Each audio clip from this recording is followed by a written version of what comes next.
Welcome to People Doing Good for Others.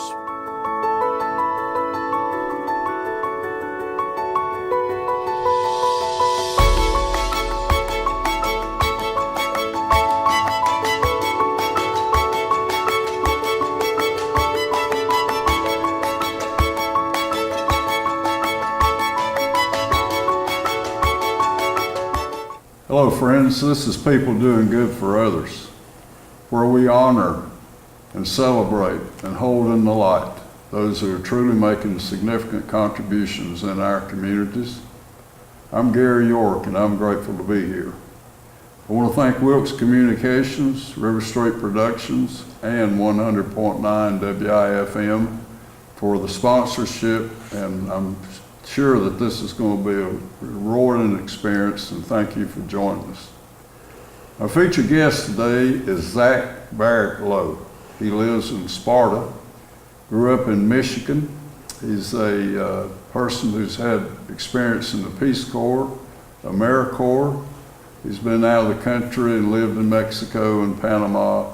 Just such an interesting person. And today, he's the Vice President of Strategy at Wilkes Community College. And he with Dr. Cox have been friends for a while. And please stay with us, and thank you for being here. So good morning, my friend. Good morning. Zach, tell us a little bit about childhood and where you lived and what you did. Yeah. Well, living in Sparta right now is sort of like coming home in a lot of ways. Even though I grew up in rural Michigan, it's got a lot of the same flavor as this area here. And I grew up, the most vivid memories of my childhood were of our family bakery. My dad had a bakery all the while that we were going through school, and evenings and weekends we spent working at the bakery. And I think that was a pretty significant foundation to lay and just influence on me in terms of looking ahead to my work and my vocation and my profession, and even my education as time went on. The idea of creating a space for other people to come into and work and find meaning and make an impact, that was my dad's passion. The bakery happened to be the context, but his passion was taking care of the folks that he had working there, and we certainly learned to work in the process. and that kind of led and inspired me pretty early on at the age of 16 to go ahead and try my hand at entrepreneurship, and so I started a lawn mowing business, which was something that was accessible to me at the time, and that was just a great schooling on how to grow a business. And you know, by the end, I did that for about 5 years through high school and college, and actually ended up employing a lot of my friends through that business and paying for college. Paid for your college? Yeah. Wow. Paid for my college with that. Just worked my tail off, but it was a great opportunity, and it was this great combination with.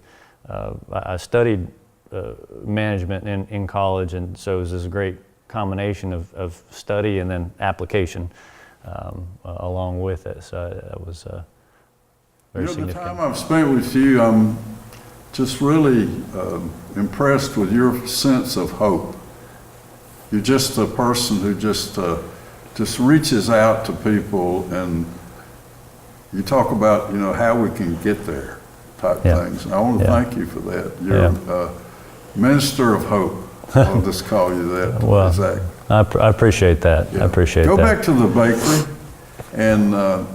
A small town bakery in Michigan, would it be about cakes or bread or what would be a bakery? I'd like to say that it was about really wholesome, healthy breads and that sort of thing, but it really wasn't. It was it was all the fun stuff. It was donuts and pastries and cookies and cakes and anything that you'd want to have after Sunday morning at church. You stop by the bakery and have a special treat as a family, and that was kind of the space, and obviously coffee and and juices and that sort of thing. But yeah, it was coffee. It was coffee, cakes, pastries, donuts, all the fun stuff that we had in there. And Thank you.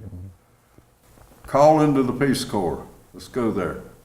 yeah, so when I was in college, what led to the decision to do Peace Corps was kind of a few different, very significant experiences.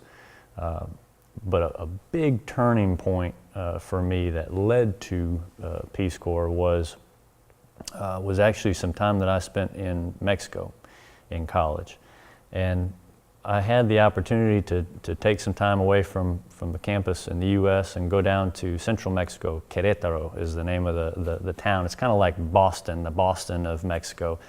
Beautiful architecture and rich history and a few universities there. The first day that I was there on campus in Querétaro, I had a chance encounter that really threw my life in a different direction than I had planned. In a moment. In a moment, in an instant. And I look back on that moment often and laugh about it and smile at it, because I think it was very much a God thing, an orchestration that was out of my hands. But what happened was I was waiting at the bus stop, and there was a young fella there about my age that was sitting there as well, and I happened to have a basketball on my shirt because I played basketball through school into college, and he came up to me and said, "Hey, do you play basketball?" I said, "Yeah." He said, well, "We're gonna be playing over at the university tomorrow. You should come out and get to know some other folks." I said, that'd be great. First of all, he spoke a little bit of English, which was helpful because I didn't speak any Spanish at that point. But his name was Rodrigo, and everybody called him Rocky. And from that day, meeting him at the bus stop, we became just the best of friends.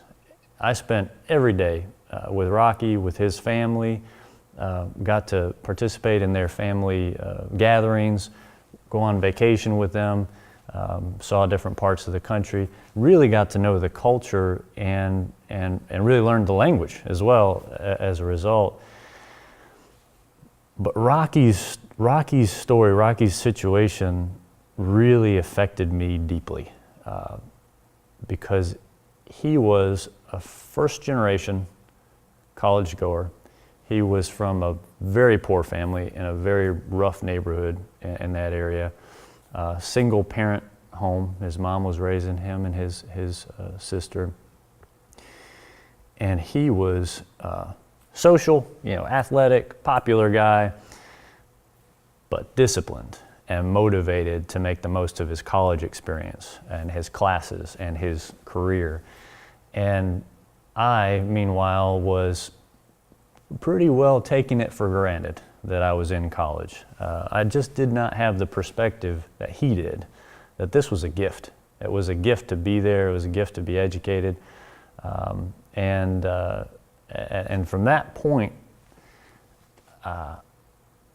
I changed my approach to college and never got anything but an A from that point on. Just totally immersed myself and engaged in my courses.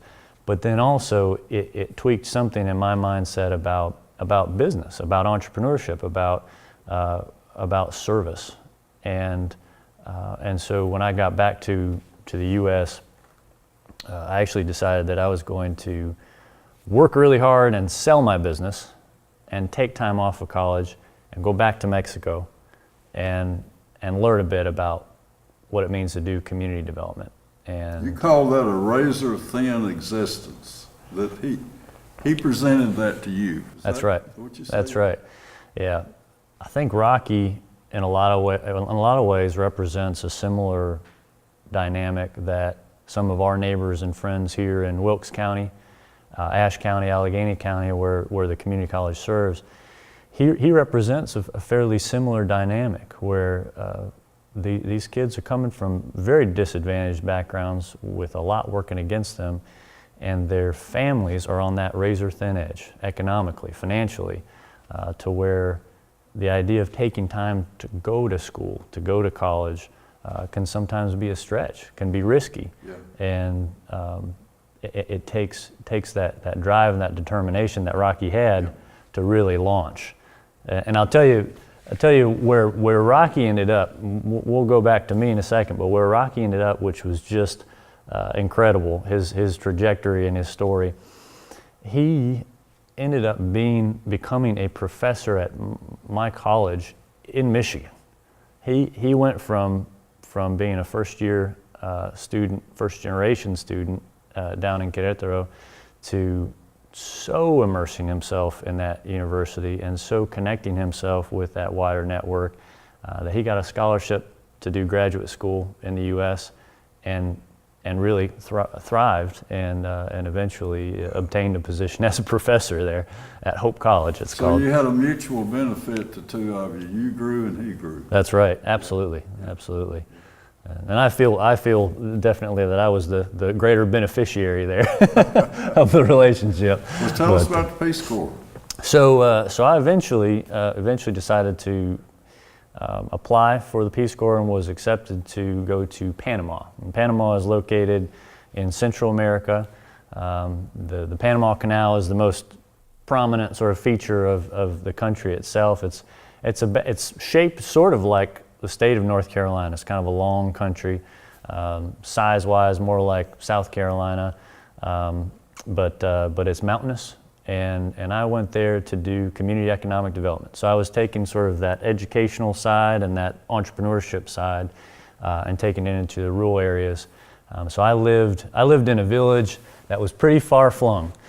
So we have some remote spots in this northwest North Carolina pocket. If you could imagine those remote spots without any bridges and without any roads, that's where I was. It was way out there. Bridges or roads. Yeah. So to get into San Miguel, where I was stationed, you had about a 5-hour ride in the back of a truck from the nearest kind of provincial capital. Where the road ended, you hopped out and you hiked about 2 hours, and you had 3 river crossings to get into the community. And then the community was spread along a river valley that went another 3 hours from one side to the other. And the main thing that folks did up there was coffee. They produced coffee in that area.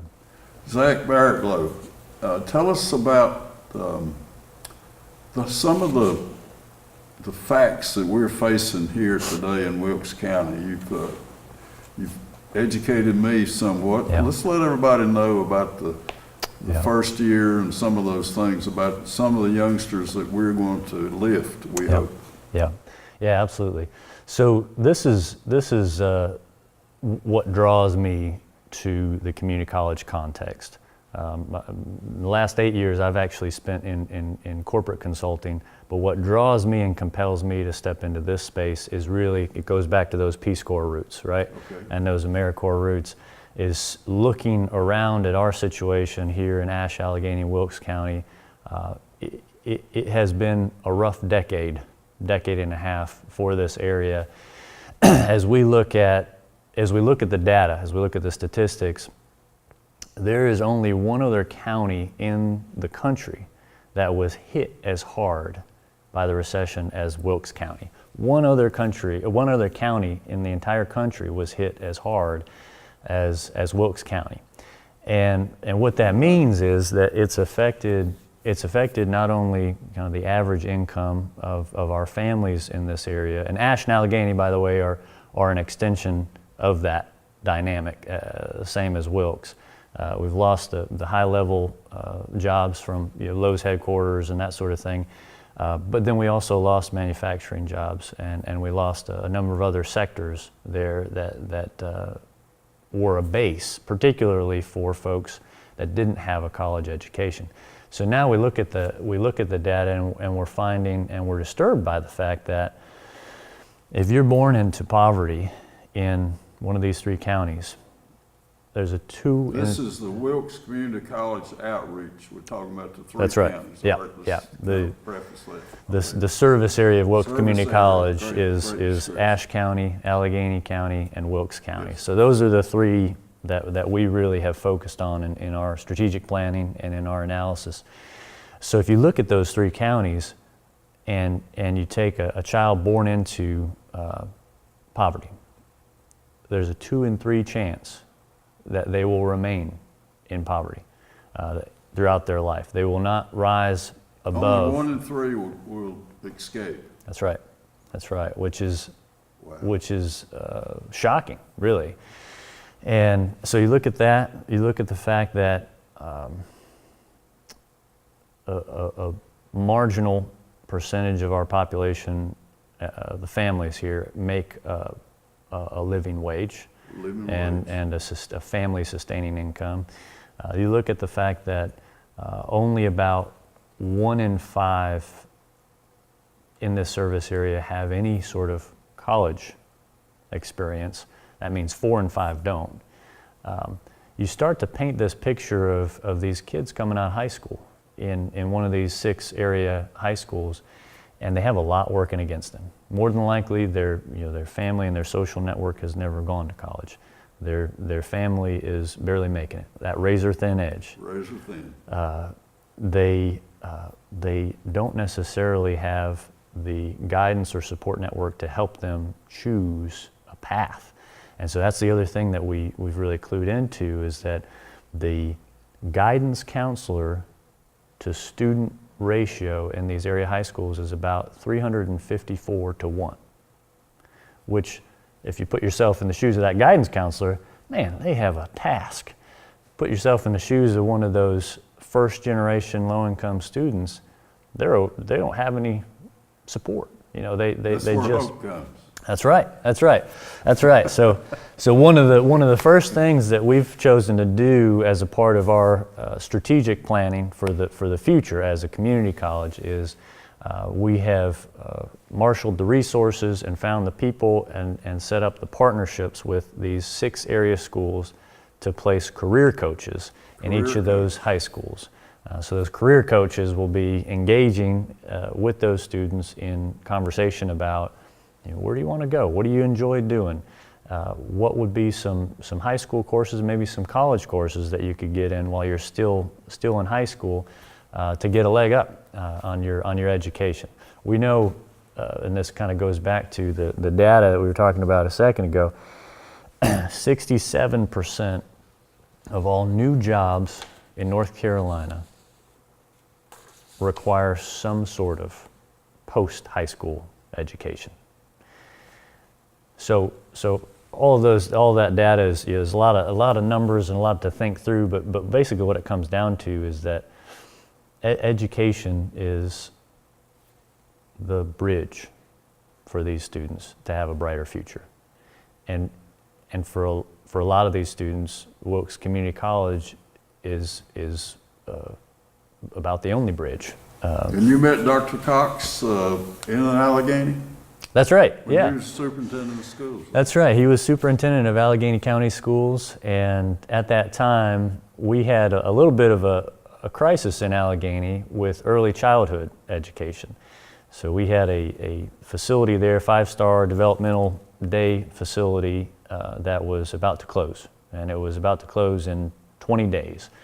My wife and I had kids in the center, and there really were no alternatives. Allegheny is a small place, and there aren't very many child care, and especially educationally focused child care facilities there. And this was going to displace 40-some kids, eliminate 14 jobs. There was going to be a ripple effect on parents who needed this in order to keep their jobs. So being the good Peace Corps volunteers that we are, my wife and I kind of mobilized along with the town manager, county manager, superintendent, Dr. Cox, and several other community leaders, mobilized a group to look at this early childhood situation, and ultimately we ended up deciding to rescue it. Yeah. Wow. We formed a local nonprofit. We took it over. We raised about $60,000 in a matter of a week, and got it transferred over to our to our operation, and it's still going. This is 5 years now, I think we're coming up on with that. But Dr. Cox and I, as you'd imagine, it was an intensive kind of important situation for the county, and we got to know each other in that process and kind of got to know our common values and the way that we think. So, You also have shared with me that behind all this is to learn, to listen, and to understand. Go right there for me now, if you will. That absolutely. what we do to engage, to bond with people, I think. How's that? Pretty good? Absolutely, yeah. To learn and to listen and to understand. That has been definitely a through line of my life and education, formal and informal, over the years, in getting to know top executives that I've worked with for the last 8 years in corporate consulting, getting to know campesinos, coffee farmers in Central America. I have learned so much, equally as much, from both of those camps, I would say, and I've been humbled equally as much by both of those camps.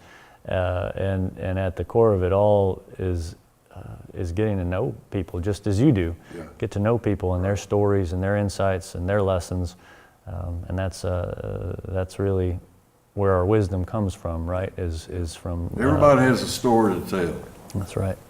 We just need to be accessible and available and to embrace people. That's right. Yeah. That's it. There was a Santiago who was life-changing for you also. Let's talk about him.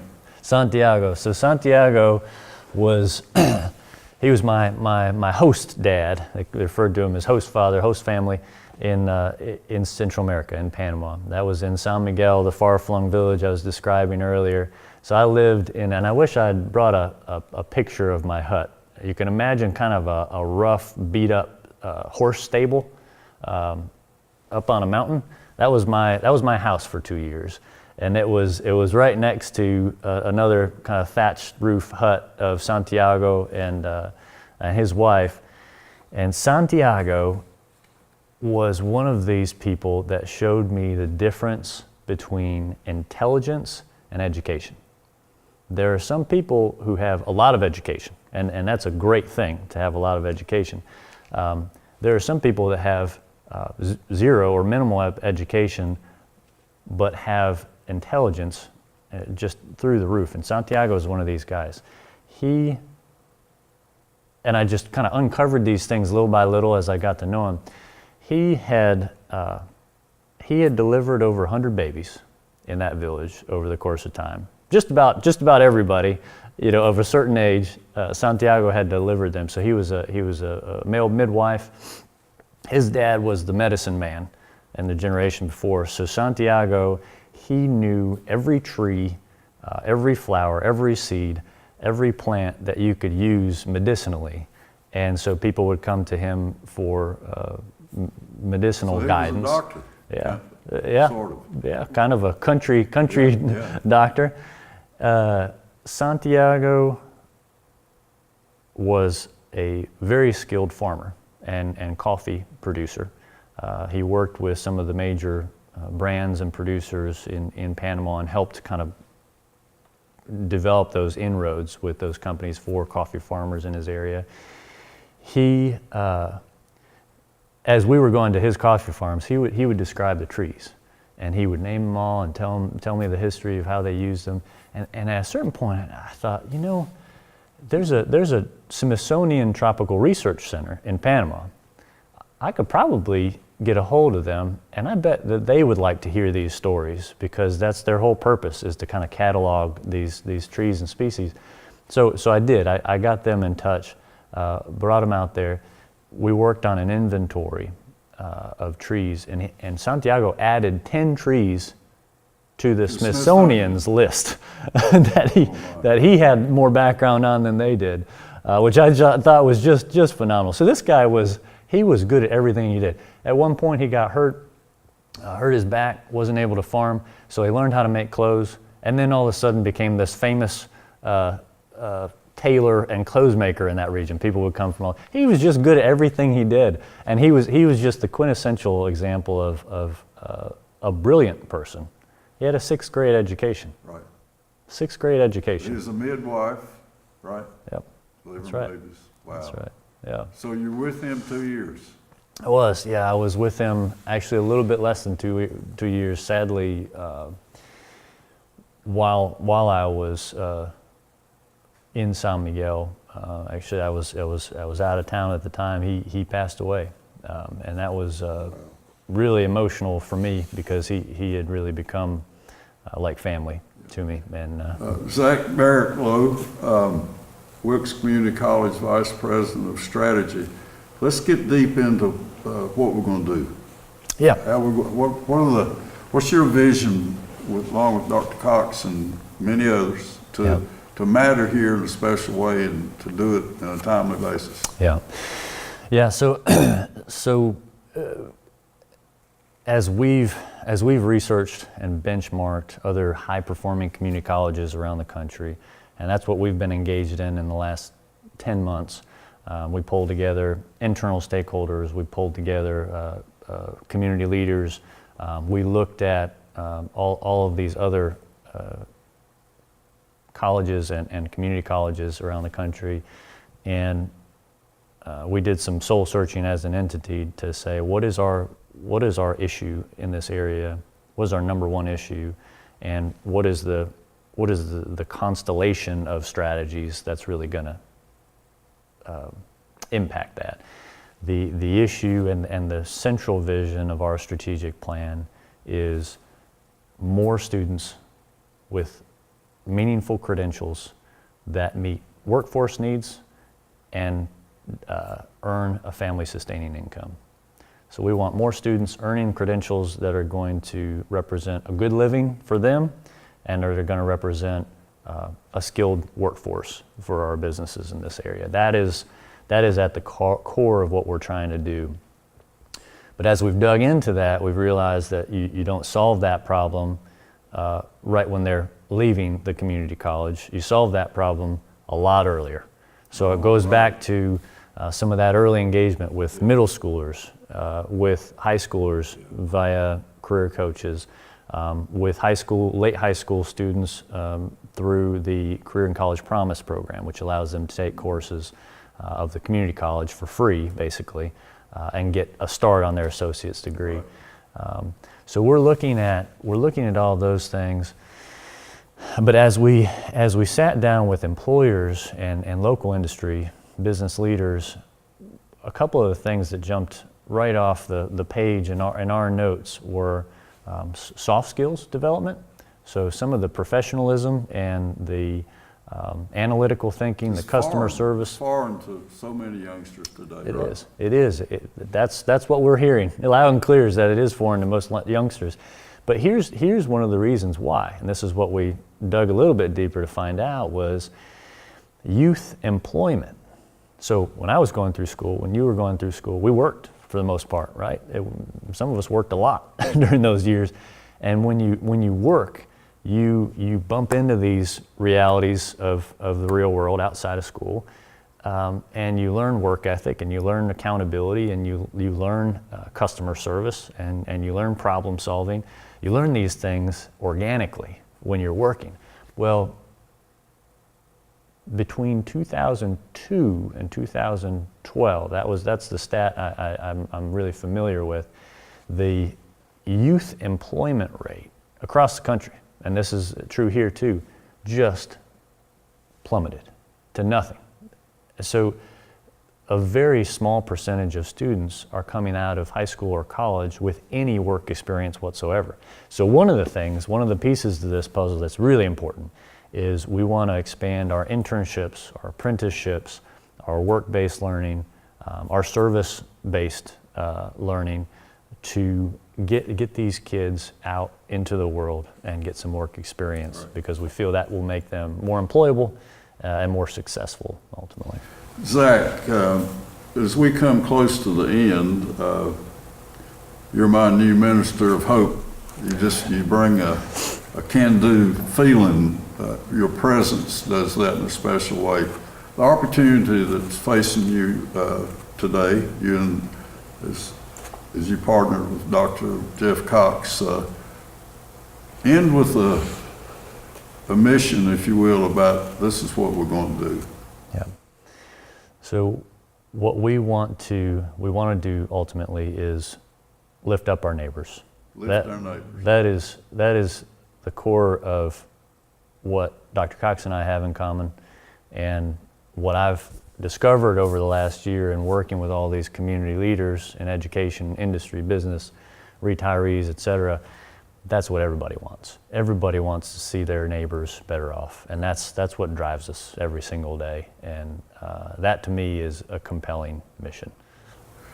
I'm just so grateful that the synergy that can come from you and Dr. Cox and your teams of people together, the career coaches and the exposure to youngsters about can-do, the possibilities in life. And you sure have enriched my life, and for Wilkes Communications and RiverStreet, we're just so grateful you're here, and I shall always treasure this session with you today.